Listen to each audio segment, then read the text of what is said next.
Have you ever been that person who said to yourself, I feel like my performance is tanking even though you've been working so darn hard? Well, I'm Dr. Ashley of the Feldman Physical Therapy and Performance team, and I'm here today to talk to you about overtraining and the signs and symptoms that you should recognize to know that your body needs a break.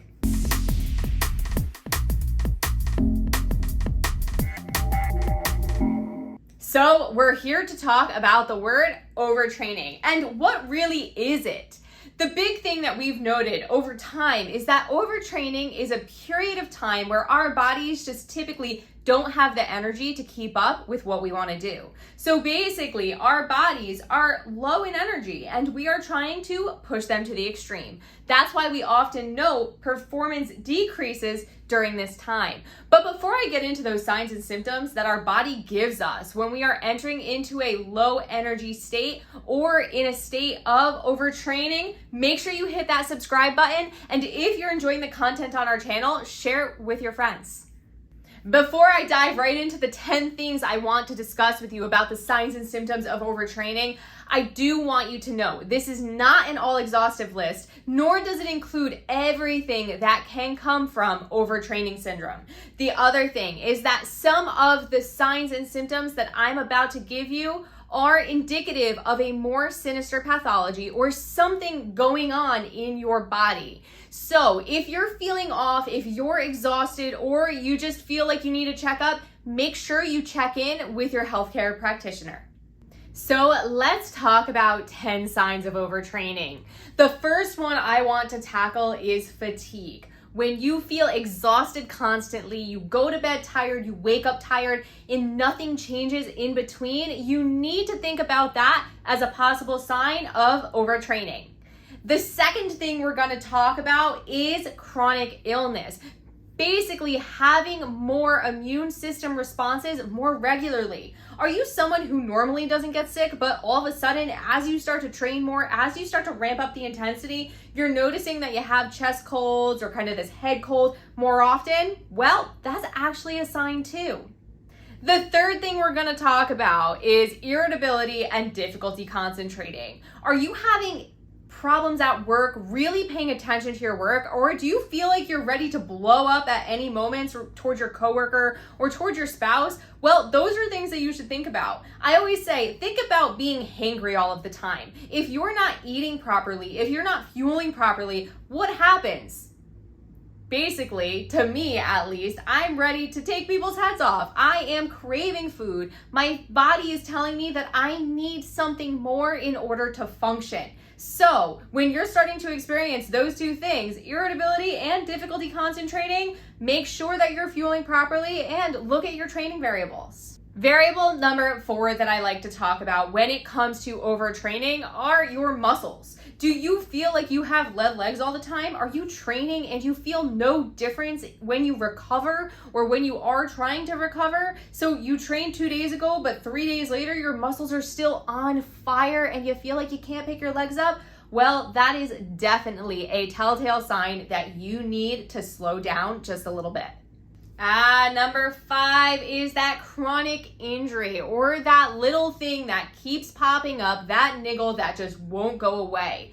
When we work with individuals of all sorts, we say you have to look at all of your training variables to make sure you're not doing things too fast, that you're not ramping up more than one variable at a time, and that you keep your body within its scope, within its limits. If you notice that you are having more inflammation, more tendonitis or tendinopathy pop up over time, that could be a sign that you are doing too much. Number 6, we are talking about weight loss. If you are training and you are realizing that you are losing weight quicker than you anticipated, or you're just losing weight, and granted, it makes you feel better, you're just always tired or always fatigued, or say you even have somewhat of a tummy ache from time to time, granted, you're not eating that much, those are all things that should tell your body that you need to slow down, start eating more, and look at your training variables. The big thing when we have some unwanted weight loss, right, or if we are losing weight too fast, our bodies cannot continue to help us propel our bodies forward in performance. So that is another thing that you need to pay attention to. Sign number 7 that I'm going to go into has to do with your mental status. When we are in a state of stress, we often just don't know what to do. We have an increasing in anxiety, and often we don't want to do the things that we would normally do. If we're stressed out, if we're not performing to the best of our abilities, we typically enter into a small depressed state. We just don't enjoy doing that run. We don't enjoy doing that work that we normally would. And that is something that actually does come along with a state of overtraining. Your body is stressed, your cortisol levels are high, and you technically do not want to do anything. So pay attention to that. I'm going to go ahead and lump numbers 8 and 9 together here simply because they have to do with the sexual and reproductive health of men and women.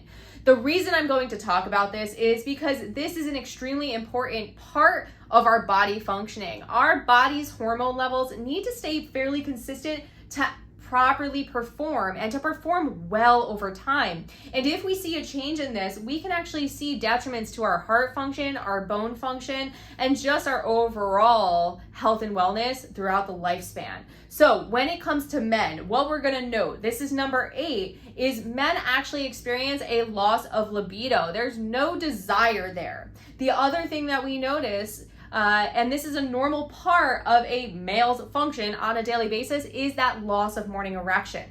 When it comes to females, this has been a widely discussed topic, especially when it comes to sports performance in women, is the loss of the menstrual cycle. If you are somebody who has a normal menstrual cycle, you start training harder, and then all of a sudden it kind of becomes less frequent, or you lose it completely, that is a red flag. That is when you know that you really do need to take a step back in your training. The reason being, for all of this that I've just talked about, it can be extremely detrimental to your health over time.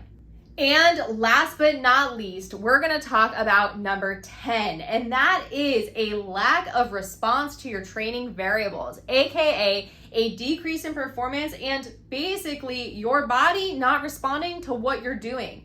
If you feel as if you are training harder but your performance is getting worse, that should be a sign that you are doing too much. Sometimes what you need to do, examine your training variables, your frequency, your duration, your intensity of your workout.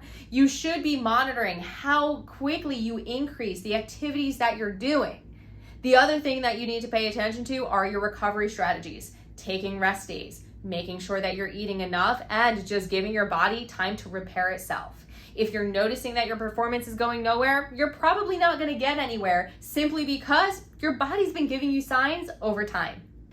I'm guilty of ignoring the signs. Are you? I'm sure that if you're watching this video that you have been that person who has experienced a decline in performance even though you have increased every training variable possible. Well, it's likely that you were in a state of overtraining or energy deficiency at that point. You really do need to pay attention to these signs and symptoms. The reason being, they are easy to miss. And that's because they kind of replicate things that we experience on a daily basis. If we have had a fight with our spouse, if we're having a bad day at work, or if we got a bad grade on a test, don't we feel stressed out? Don't we feel anxious? Don't we feel depressed? Of course. But the thing that you need to make sure of is that you don't experience those things for a long period of time. Of course, we have acute fatigue that lasts for maybe a day or two after a workout, and then in a few days, you feel up and ready to go. However, if you feel more of a chronic fatigue that lasts a little bit longer, that doesn't go away, you're going to bed tired, you're waking up tired, well, pay attention because you should be examining everything to do with your training or anything you're doing on a daily basis. Well, everyone, that's all that I have for today. If you have any questions about this content, make sure you post them in the comment section below, and I'll be back in a few short weeks with some more information.